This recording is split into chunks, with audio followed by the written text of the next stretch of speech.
Let's get to the news. All right. Good day, everybody. First things first, we have to give an update on the Westfield sort of Boston Children's Hospital bomb threat that I spoke about a couple weeks ago. As an update on that story, a Westfield woman was arrested and charged this past week in connection with the hoax bomb threat made against the Boston Children's Hospital. So if you recall, I had basically said, hey, it's possible this came from the left or it came from the right. But, my money would be it probably more likely came from the left. Turns out I was wrong. Turns out it actually came from the right. We know that because some FEC records showed that the 37-year-old woman, Catherine Levy of Westfield, Massachusetts, donated 237 times to the Trump and Republican Party since 2016. So there's all the records backing it up. FBI came, they took her phone. The phone matched the phone records to the hospital. And then I personally checked out her Facebook page, Catherine Levy here. And I could see like her likes and her interests and stuff. And one thing kind of gave her away. She's a fan of this sort of conservative Christian rapper named Mesus. Mesus, and so like he's one of those like very pro-Trump, very right-wing kind of personalities. So it seems to check out. Unfortunately, this woman is facing some hard consequences. It says here, the charge of making threatening communications in interstate commerce provides for a sentence of up to 10 years in prison, 3 years of supervised release, and a fine of up to $250,000. And these are going to be imposed by a federal district court judge. So the FBI acted very quickly, right? A couple weeks really, right, from start to finish, and then brought this lady in, and now she's going to be getting the J6 treatment, probably worse than that actually, because of the up to 10 years in prison. So did not play her cards well, and unfortunately is going to have to deal with the result of that. Okay, that's it for that one. Just wanted to kind of keep you all in the loop before we continue. So the next thing we got to talk about is Lindsey Graham. So Lindsey Graham, the senator from South Carolina, he came into some controversy this past week for proposing a bill that would nationally ban abortions after 15 weeks. Okay, which he says will basically bring the U.S.'s like abortion practices in line with most of Europe, because we're actually on average further, if you would, than Europe. Europe doesn't go as far as we do on average in terms of like up to the moment of conception or whatever. So anyway, it was an interesting situation because right-wing media lashes out at Lindsey Graham for proposing abortion ban before midterm. So we're six, 7 weeks or whatever out from the November 8th election. We're not really like, it's going to be a tight one. We're hoping to win the House and maybe the Senate even. And a lot of people on the right really came out against this guy, Jesse Waters from Fox News, who called the sort of proposal terrible tactics. All that's really doing is galvanizing the left-wing base to go out and actually vote and have a tangible reason for voting. So a lot of people on the left, or excuse me, on the right, really came out against this. You have this Daily Wire podcaster, I guess, or YouTube personality, Matt Walsh with the Daily Wire. He's really been on the up and up this past year for his documentary, What is a Woman? You have Chuck Schumer almost saying thank you, right, for Graham. Very simple. If you want to protect the right to choose and you want to protect a woman's right to health care, vote for more Democratic senators. So he basically just gave an alley-oop to these guys on the left.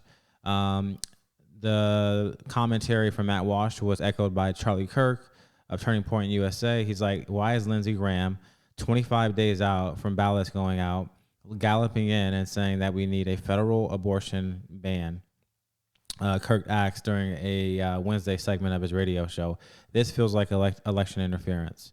So a lot of craziness here. And what's suspicious is like, Lindsey Graham has really a record, I mean, of being somewhat anti-Trump, of being somewhat pro-Biden, and of not necessarily being very pro-life. And this is something that Matt Walsh rightfully points out. He could have done even before Roe v. Wade was overturned, but he seems to be timing it as sort of a November surprise.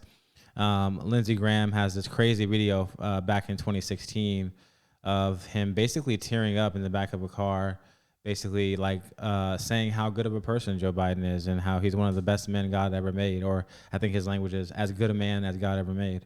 So giving just high praise to Joe and to who he is and what he's done.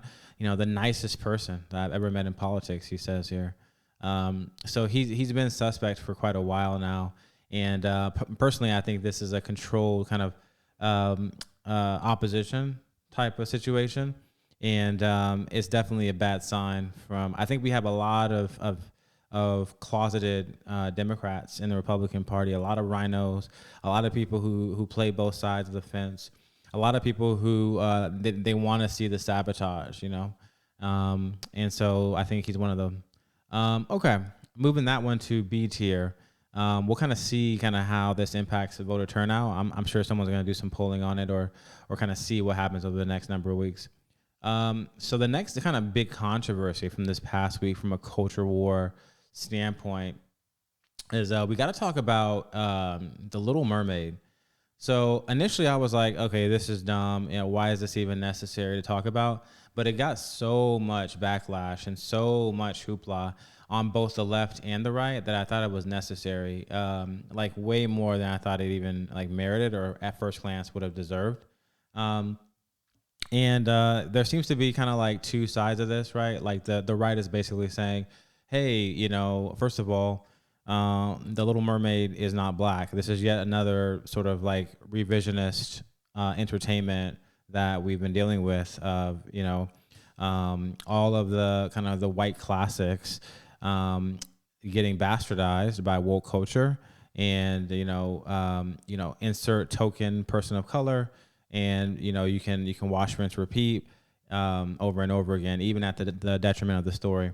And the left's response is, well, that's just racist, not taking into account, the watering down of the story, the plot, the characters, the history behind it, the lore behind it. Very similar to what we're seeing with the hoopla around, Rings of Power, for example, right now, right?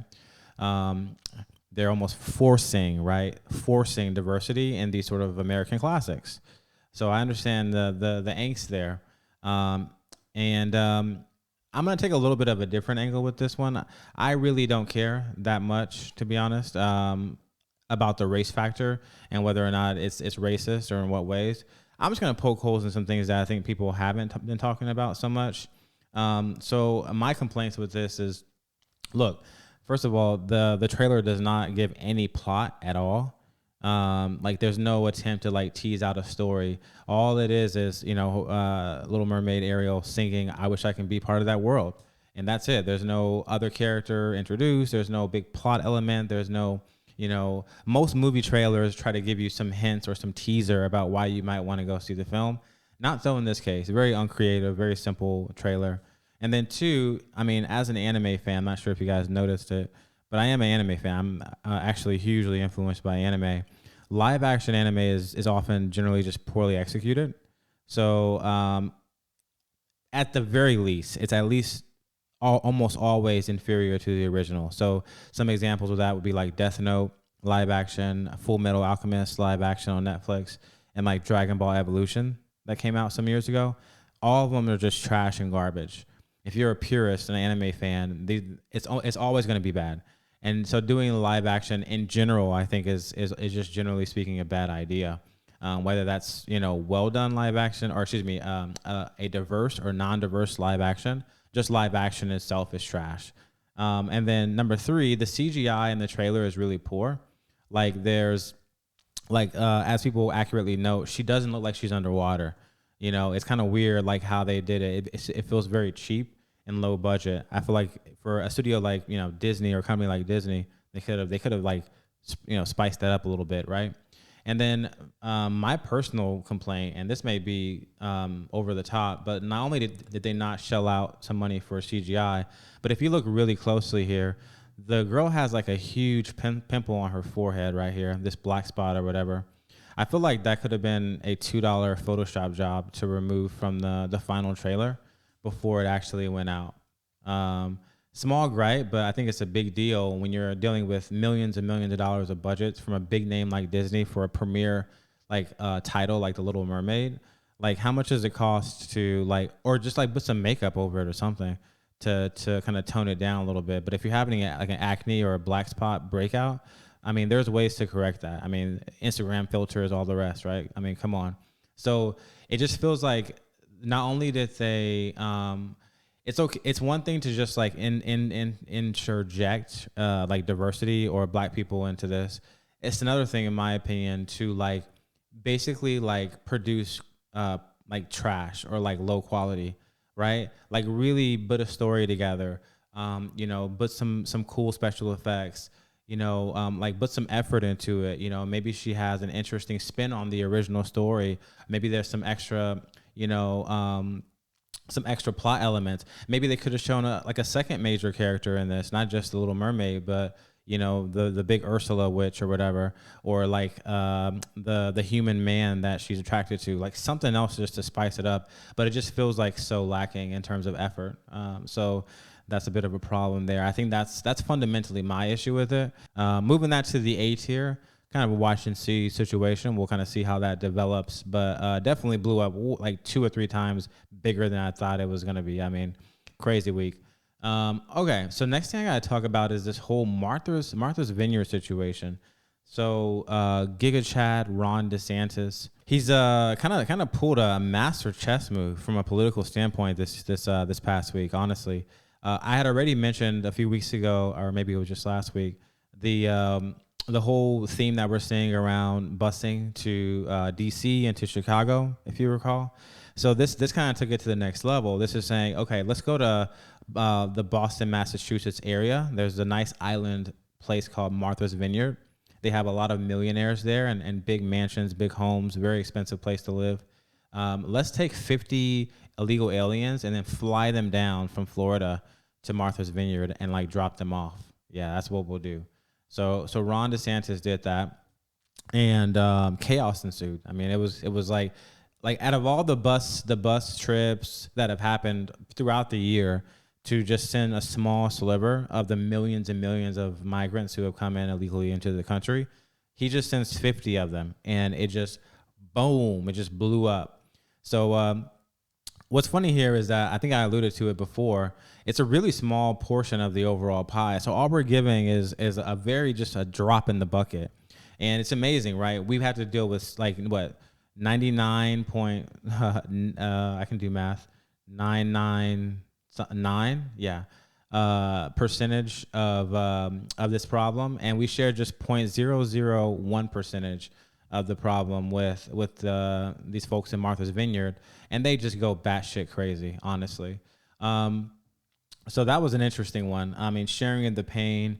It's an escalation from the last kind of go around, and one of the things that's kind of making it interesting is that the very next day they decided to basically kick these folks off the island, put them into some kind of military camp. They mobilized the National Guard. They were like, you are not welcome here. We don't have the space. We don't have the money. We don't have the housing. Get out of here.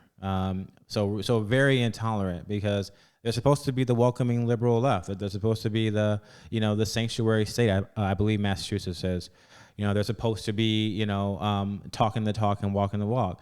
But when the rubber meets the road, no such thing. And it's gotten a little more heated, I would say. The Democrats are furious about this.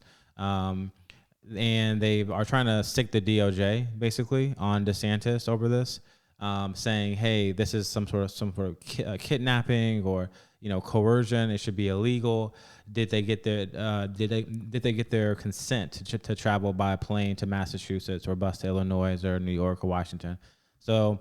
And it's not just one Democrat. I mean, this is a big deal. You have Newsom, you have Pritzker from Illinois, You have a bunch of Democrats who are up in arms here, trying to take legal action against these migrants coming into their city and the states that have done it. So, given that this is not just in your ordinary DOJ or ordinary political climate, I think there's a very reasonable chance that DOJ could actually act on this, right, and seek to like fulfill the wishes of their fellow Democrats, right, under the Biden DOJ. And then one last kind of interesting element here is, so Gavin Newsom, the governor of California, he came out and he basically just kind of gave a verbal lashing to Ron DeSantis. He says, you're pulling a political stunt to send these 50 immigrants from Venezuela out to this island. He says, hey, you're clearly a struggling, distracted, and busy playing politics with people's lives. And he's like, hey, let's debate. And DeSantis kind of clapped back. He said, maybe your hair gel is interfering with your brain function.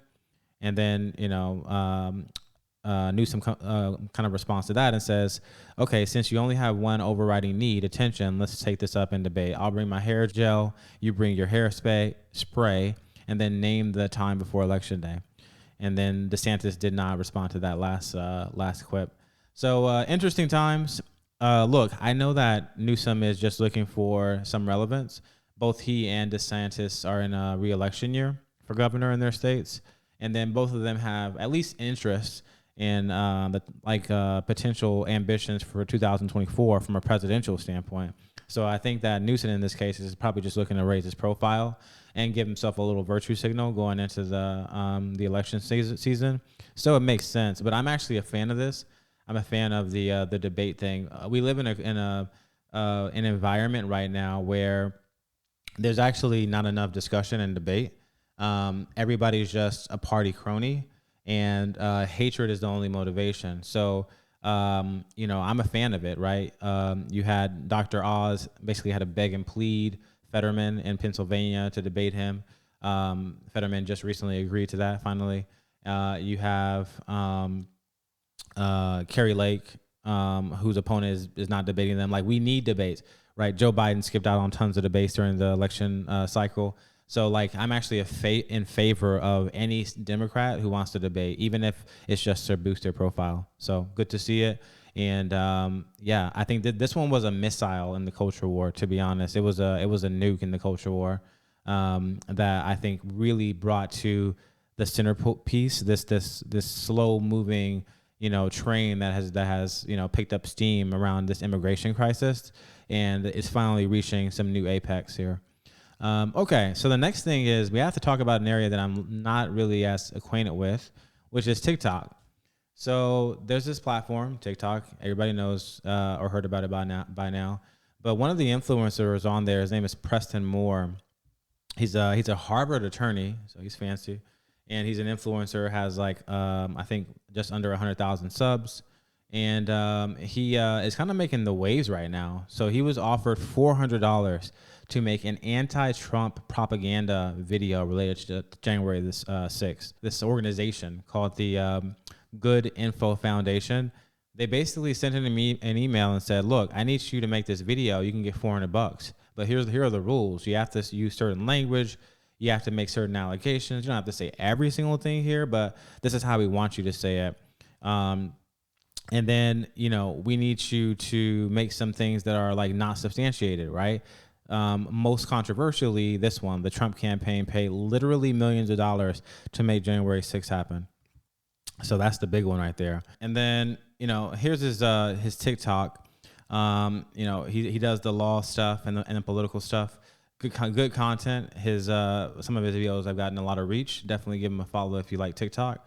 And what makes this more insidious, let's say, and more juicy is this group is actually Soros backed. So the Good Information Foundation is backed by several billionaires, right, who offered this guy money. And this was reported by the Axios organization last year. Billionaires backed new media firm to combat disinformation. And when you scroll down, you can actually see who it was who actually launched this thing.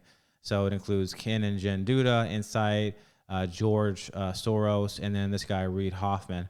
So George Soros, the guy who's been backing DAs to create absolute chaos and lawlessness in U.S. cities, he's the guy that's like basically one of the big sponsors behind this whole initiative. So very, very crazy. And the guy Preston mentioned that it was in relation to like midterm preparation, and that makes sense. Like, just to give you a kind of a spoiler alert, like the January 6th committee is planning to kind of shake things up heading into midterms on November the 8th. So there's this article here from The Guardian. They're saying, look, January 6th committee could release interim report before the midterms. And so that's going to be expected sometime in October. It's like a preliminary report. So they can keep this in the media, keep this in the conversation, continue to paint, Trump supporters and conservatives and Republicans as basically domestic terrorists, as is kind of the narrative. And then the committee has tentative plans to hold its first public hearing since July on September the 28th. So coming up real soon here at the end of September. So this committee, or there seems to be basically some coordination, right, that the Democrats are doing. Let's make January 6th the focal point of the election. Let's get people scared of Trump and of the right, and that's going to increase our turnout, right? So very, very interesting story overall. I'm going to give this one for now probably an A tier. I think it's an interesting peek into the strategy, but it hasn't blown up yet. It's just kind of on the controversial side. I think I changed my mind. I'm actually gonna move this back down to B tier for now. It's related to January 6th, but I don't know if it deserves an A spot just yet, just because it hasn't gotten critical claim and reach. And then I have to talk real quick about this interesting story that happened in the gaming world next. So there's an esports CEO. His name is Carlos Rodriguez. He started a company called G2 Esports, and they basically do League of Legends pro gaming. And I guess he himself is a pro gamer as well, or maybe former one. But he's the CEO and the co-founder of the organization. So this guy recently got basically, I don't want to say fired, but put on leave for partying with Andrew Tate. So I guess he and so this guy Carlos Rodriguez, he's Spanish, I believe. Early 30s, successful financially, right? So millionaires have other millionaire friends, so it makes sense that he would be friends with somebody like Andrew Tate. Yeah, it was an interesting scenario, right? So I guess they celebrated G2's World Championship. Posted some videos on the interwebs about how great of a party and a good time that they're having. And then when he starts getting some criticism for posting this video, he's like, look, he's kind of adamant. No one will be able to police my friendships. I draw my line there. I can party with whoever the F I want. Okay. And, pretty much the next day he apologized, retracts, and says, look, sorry, everybody, we failed to read the room. And then this guy ends up saying he's going to go on 2 weeks of unpaid leave. Sorry for letting you down, blah, blah, blah, blah, blah. G2, his company releases a statement. So he's going on a leave of absence, which might be just the prelude to actual termination here. So very, very interesting kind of development here. Andrew Tate, a year or two ago, he probably wouldn't have been as toxic as he is now. But he's one of those guys that now where, given his recent deplatforming from all the social media and big tech networks and the collusion among them to remove him from them, he's now basically kind of a Trump or a DeSantis or a Alex Jones or a Steve Bannon. They try to sort of lump everybody into the one big chunk. Ultimately, I'm going to move this one to B tier as well. I think that this is an interesting development, mainly because it's spilling over the culture war into esports and gaming. And those guys, in my opinion, they don't tend to get that political because they just want to sit at home and play video games for the most part and have fun. And so they're not really central to most of the culture war. But now when you have the culture war coming to these gamers, it's an interesting evolution, if you would, in terms of the culture wars. All right. And so next, last but not least, you might say, we have to talk about Cardi B. So Cardi B. So I promise you there's some relevancy here. So she had a kind of a tweet storm and went live this past week, I believe on Instagram, saying, look, how are people surviving in this inflation environment? There's no inventory when it comes to homes. I'm seeing chaos all over the place in terms of the economic standpoint, and this is happening in a situation in which more broadly, like the U.S. is going under, and the whole world really is entering into the dark ages financially. So we just had like the worst first half of the stock market in I don't know how long, a long time, and interest rates are going up, economic productivity is going down, and there's just so many signs right now. And it's interesting to see this famous rapper Cardi B basically come out and say, how are people even surviving? If I'm even a little bit struggling, right, in this economic environment, and I'm a multimillionaire, I can only imagine just the average person, right? You got soaring rents in these apartments. You got people just barely scraping and putting pennies together. It's hard out here. All the prices are going up, food, right? Everything else. So this video got over 2 million views and 40,000 likes. So very interesting. And then there was some strong rebuttal, right?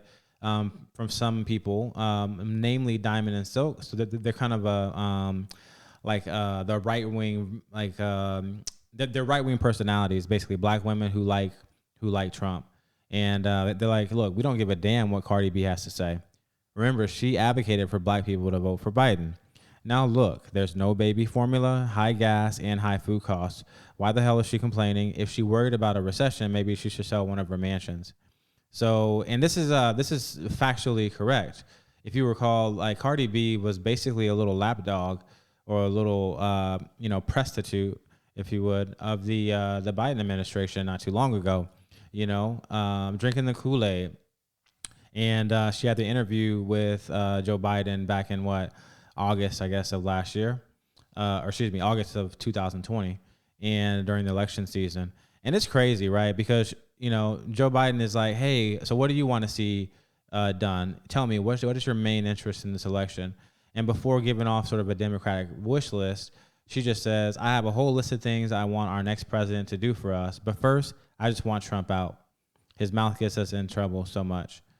Okay, well, you mission accomplished. You have replaced mean tweets with global disaster. So you got what you paid for and what you asked for. And so it's interesting that we're in this place where Jamie Dimon, the CEO of JP Morgan, is saying the exact same thing basically as Cardi B, right? What a kind of a reality that we live in. And this comes in the midst of, let's say, other interesting developments happening in the economy. You have food stamps being advised for U.S. soldiers. So, hey, apply for stamp benefits.